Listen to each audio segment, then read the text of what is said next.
আসসালামু আলাইকুম রহমতুল্লাহি আবরাকাত।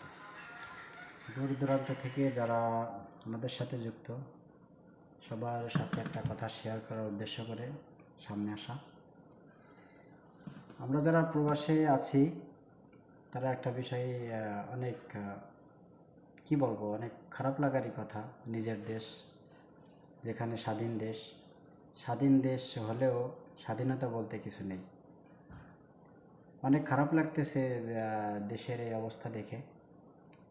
তো যেটাই বলি না কেন, সারমর্ম এটাই হোক যে আমাদের যে ভাইয়েরা প্রতিবাদ করতেছে, আমরা তো তাদের পাশে দাঁড়াইতে পারতেছি না। তো যে যার জায়গা থেকে প্রতিবাদ করার চেষ্টা করি। যেমন প্রবাসী যারা আছি তারা রেমিটেন্স বন্ধ করে দেওয়া হোক।